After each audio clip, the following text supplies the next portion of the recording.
તો hello guys, good morning, જય માતાજી. આજે આપણે છે ને બપોરે બ્લોગ ચાલુ કર્યો છે, બરાબર. એકદમ બપોરે નહીં પડે પણ ગાઈસ આજે આપણે અત્યારે બ્લોગ ચાલુ કર્યો છે, બરાબર. તો આજે આપણે બનાવવાનું છે પનીરનું શાક, બરાબર.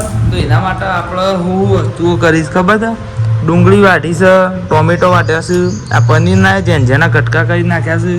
ત્યાર બાદ મરચો લીલો શું જુઓ એ લીલો મરચો અને કોથમીર છે અને મીઠો લેબડું, બરાબર. બાકી આ બધા મરી મસાલા છે. આ છે લહણ અને તપેલામાં પછી તો બધું કરશી, બરાબર. આપણને હાલ પ્રોસેસિંગ ખબર નહીં, જેમ જેમ બનાવતા રહીશું એમ તમને બતાવતા રહીશું, બરાબર. તો આ બધું લઈને જઈએ છીએ આપણે પેલી બાજુ ચૂલા ઉપર, બરાબર. તો કારણ કે ચૂલા ઉપર બને ને એવી વસ્તુ શું ના બને, તો આપણે આ બધી વસ્તુઓ લઈને જઈએ છીએ પીને ચૂલા ઉપર, બરાબર.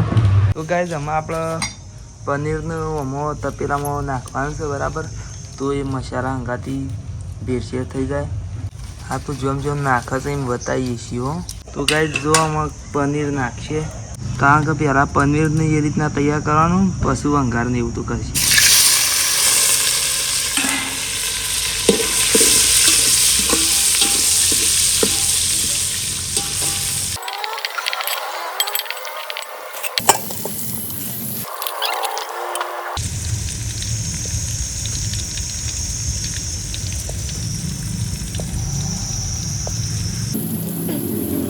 તો જોવામાં ભેળસેળ કરશે.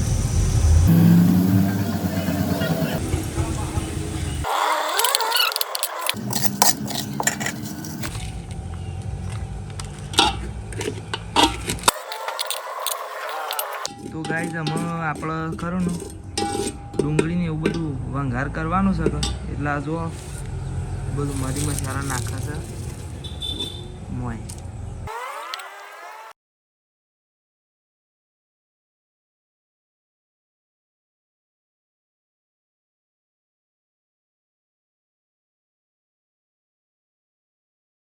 તો ગાઈઝ આમાં મસ્ત ડુંગળીને એવું બધું સળી ગયું છે અને આમાં પનીર નાખે છે. એ આપણે હમણાં ટેસ્ટ કરીને બતાવશું. તમારે ટેસ્ટ કરવો હોય ને તો પછી અહીં આવી જવાનું, તમે આવશો એટલે બનાવશું. આમ પણ ગળ્યા છે એ ઉતારી દઈએ. તો ગાઈઝ અમે છે ને જુઓ શાક તો બની ગયું છે, આપણે તમે બતાવી દઈએ, બરાબર. હા, શાક તો બની ગયું છે પણ અમ્મા મમ્મી બનાવવાનું ચાલુ કરે છે રોટલા, બરાબર. ઘઉંના રોટલા બનાવવાનું ચાલુ કરી દે છે, બરાબર. તો તમારે જોવાનું છે કે મારા મમ્મી સિવાય રોટલા બનાવે છે. તો ગાઈઝ અમુમાં મમ્મી રોટલા બનાવવા માંડી છે, જુઓ, બરાબર. હા, તો પછી રોટલા બની જાય એની વાટ જોઈએ તને આપણો.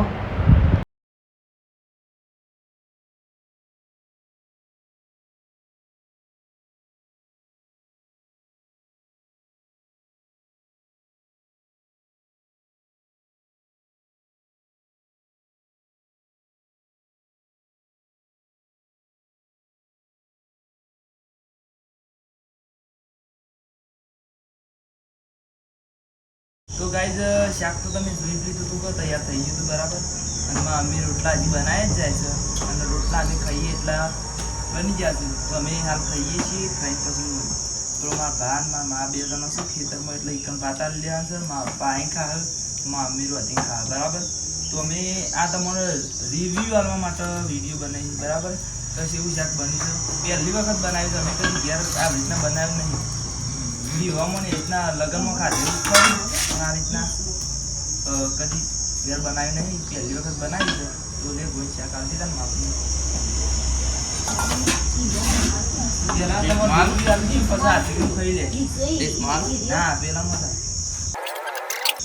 તો ગાય કેવું છે ખબર, આમ તો અમે પાછા એમને ના ખાઈએ. તારક મહેતા કા ઉલ્ટા ચશ્મા જોઈએ ને તારક ખાઈએ, પણ કીધું વેકનમાં અમીને વધુ શું કે પાછું વેકન વિડીયો બનાવી છીએ, બરાબર. તો ગોઈને તો બેઠો ગોઈને કેવું શાક ભાઈ મસ્ત એક નંબર. તો ગોઈને આપણે શાક બનાવી ને દાણ તો નતો પણ આમાં આવ્યો છે, બરાબર.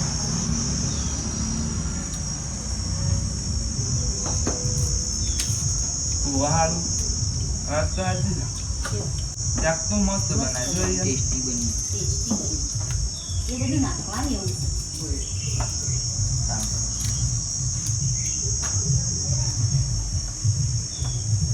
વિડીયો માતા જ નહીં એક નંબર શાક છે.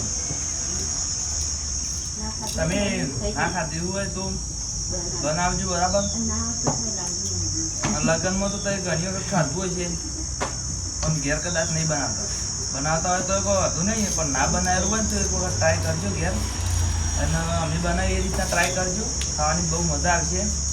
બાકી આટલા બ્લોગને એડ કરી દઈએ છીએ. મળશું ત્યાં નવા બ્લોગ. જય માતાજી.